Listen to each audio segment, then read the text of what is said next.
కాదు. అన్నం తిన్నాడు,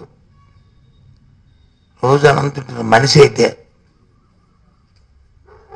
ప్రజా జీవితంలో ఉన్నవాడు, పార్టీని ఏ పార్టీ అయినా ఏ మనిషి అయినా ఇలాంటివి ఉంటాయండి. దేవుడు ఏం పుట్టుకిచ్చాడు, కానీ రాజకీయాల కంటే ఒక విలువ ఉండాలి, ఒక నైతికత ఉండాలి అంటే. ఎన్నికల కమిషన్, మరి ఎన్నికల కమిషన్ వచ్చి దీని మీద ఫిర్యాదు వాళ్ళే స్వయాన మభ్య పెడతానంటే సిఐడి కేసు బుక్ చేయమని చెప్పింది. మరి దీనికి ఏం చెప్తుంది ఎన్నికల కమిషన్? ప్రజలు నీకు గందరగోళం సృష్టించడం తప్పు కదా. ఇలాంటి పనికి మళ్ళీ హ్యాండిల్ ఇస్తూ, అందుకే అన్నం తిన్నవాడు మనిషి అయితే ఎవడికి పని చేయడం. రాజకీయం కోసం ఏ గడ్డి అయినా, డబ్బుల కోసం ఏ గడ్డి గడిచినా ఇలాంటి ఈనాడు రామోజీరావు ఉంటే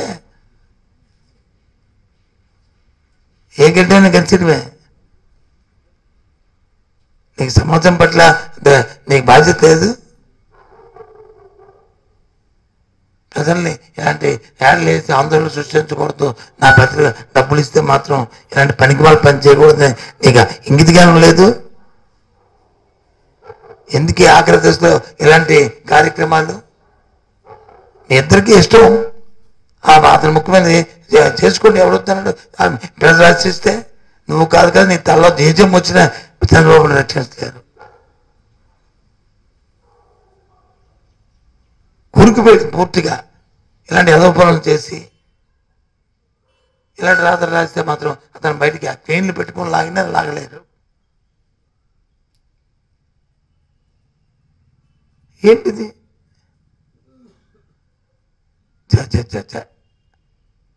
న్యాయమైంది.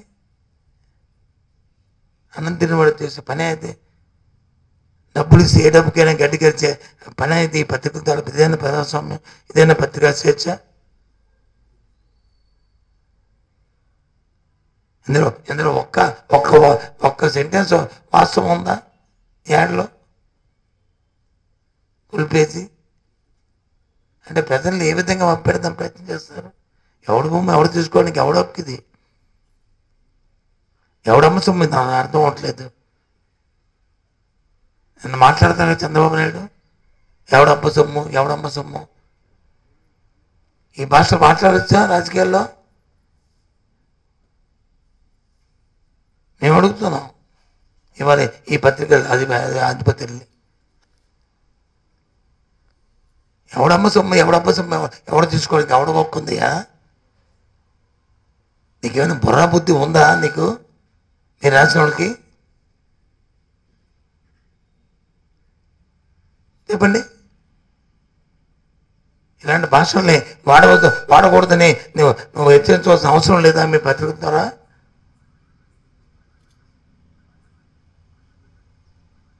చాచా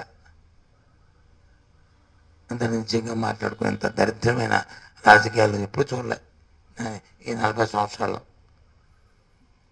ఇలాంటి భాషలు, ఇలాంటి రాత్రులు, ఇలాంటి వ్యవహారాలు అవన్నీ. ఓ పక్క వచ్చి పేదలు బతకనీరు, ఓ పక్క వచ్చి రైతుల్ని బతకనీరు, ఓ పక్క విద్యార్థులు చదువుకునేరు, ఓ పక్క వచ్చి మహిళల గౌరవాన్ని కాపాడుకుంటారంటే కాపాడినీరు. మళ్ళీ పైపచ్చు ఇలాంటి తప్పుడు ఆలోచనలతో వచ్చి చేస్తున్న నేపథ్యాలు ఇవి.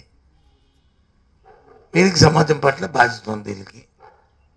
మళ్ళీ పెద్ద పెద్ద మాటలు.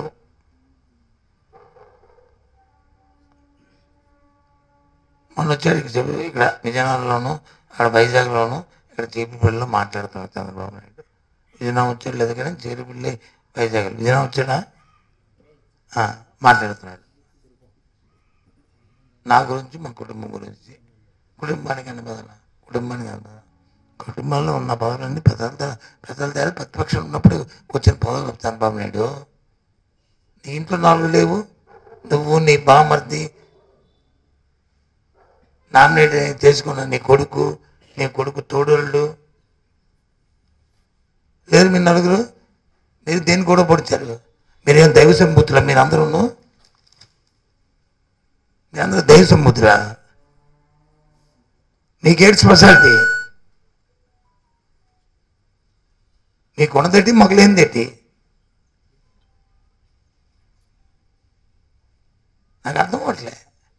ఆఖరికి వచ్చి ఓడిపోతే తీసుకొచ్చి అతను ఎమ్మెల్సీని చేసి మంత్రిని చేసావు, ఎమ్మెల్సీ మంత్రిని చేసావు. మొన్న నిలబడితే ఓడిపోయాడు నీ కొడుకు. ఎందుకు పనికిరాని సొంత?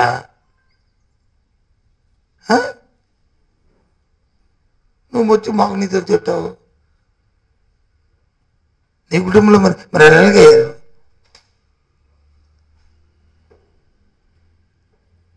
నాకు అర్థం అవ్వట్లే ఇలా ఆలోచన. పొని వల్ల ఏదో కొత్తగా మేము వస్తే మేము వచ్చి ఆత్మగౌరవం, మేము ఆత్మగౌరవం అమ్మాము. నువ్వు ఏ కొడుకు ఆ కొడుకు ఏ ఎండకు ఆ కొడుకు పట్టుకున్నా తత్వం నీ బతుకు, మా బతుకు కాదు. రాజకీయాల్లో నీ ఇలాగ ముఖ్యమంత్రి పదవి నేను చేయకపోవచ్చు.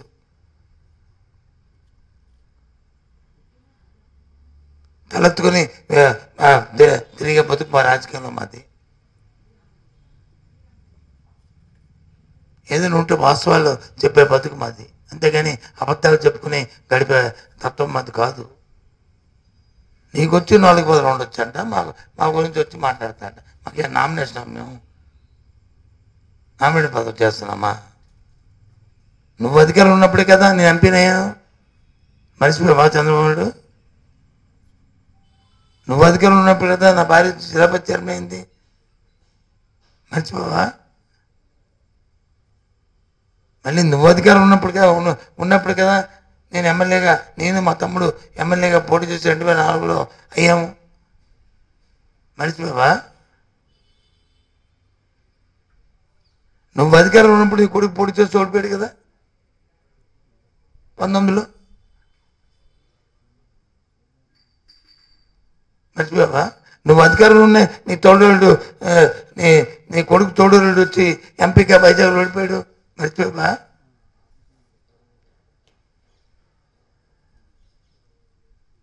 ఏంటిది? రాజకీయాల్లో వచ్చి మాట్లాడినప్పుడు కొంచెం జాగ్రత్తగా ఆలోచించుకొని మాట్లాడాలి. అంతేగాని ఏదేదో మాట్లాడేస్తే ఒక పదవి చేసావంటే ఎంతో జాగ్రత్తగా, ఎంతో హోందాగా మనం మాట్లాడితే దానికి ఒక శాంటిటీ ఉండేటట్లు, ఆ మాట వచ్చి సమాజానికి వచ్చి ఒక ఆలోచించేటట్లు, ఒక దిక్సూచిగా మళ్ళీ రాబోయే తరాలు వచ్చి దాన్ని ఉపమానం తీసుకున్నట్టుగా ఉండాలి ఏదైనా మాట్లాడితే. అంతేగాని ఇవేం పనికి మన మాటలు? నీ పని అయిపోయింది, నా పని అయిపోయిందో నీ పని అయిపోయిందో రేపు జూన్ 4 నాడు తెలుస్తుంది. ఎవడు పని అయిపోయిందో ఎవడు పార్టీ అయిపోయిందో. గొప్పలు చెప్పుకోవడం కాదు, ఏదో పనులు ఏదో మాటలు, ఈ రాతలు, ఆ ప్రజల్ని ఇబ్బంది పడ్డాలు. వాళ్ళు ఉసురు పోసుకోవాలి. చెప్పు ఎంతమంది ఉసురు ఆ తెలుగుదేశం పార్టీకి, ఆ కుటుంబ నాయకులకి ఉసురు పోసుకోరా? చెప్పండి. ఏ ఒక్కడు హర్షిస్తాడు ఈ రాష్ట్రంలో? రాత్రి కోర్టు ఆర్డర్ ఇస్తే అది చేయడానికి వస్తే మళ్ళీ ఫిర్యాదు పెట్టి మళ్ళీ ఎలక్షన్ కమిషన్ వచ్చి మా ఫిర్యాదు వచ్చి అందుకే మేము చేస్తానంటే అంటే సమయం అయిపోతే అయిపోయినంత ప్రజలు వచ్చి మమ్మల్ని నమ్మరనుకో. ప్రజలకందరికీ వాస్తవాలు తెలుసు, ప్రజలకందరికీ ఏం నిజమో ఏదో అబద్ధమో తెలుసు. ఎవరు మాట మీద నిలబడతారో ఎవరు మాట మీద నిలబడరో ప్రజలకు తెలుసు. జగన్మోహన్ రెడ్డి గారు అంటే ఒక నమ్మకం, జగన్మోహన్ రెడ్డి అంటే ఒక ధైర్యం, జగన్మోహన్ పేరు చెప్తే ఒక భరోసా రాష్ట్ర ప్రజలకి. ప్రభుత్వాల తాలూకా ఆలోచనలు ఉండాలి. ఎవరైతే ప్రభుత్వం మీద ఆధారపడుతున్న ఎవరైతే ఉంటారో, ఏ వర్గాలైతే ఉంటాయో ఆ వర్గాలకు ప్రభుత్వం ఫెసిలిటేట్ చేయాలి. మా నమ్మకం నువ్వే జగన్. మా నమ్మకం నువ్వే జగన్. మా నమ్మకం నువ్వే జగన్. నమ్మకం నువ్వే జగన్. నమ్మకం నిన్నే జగన్.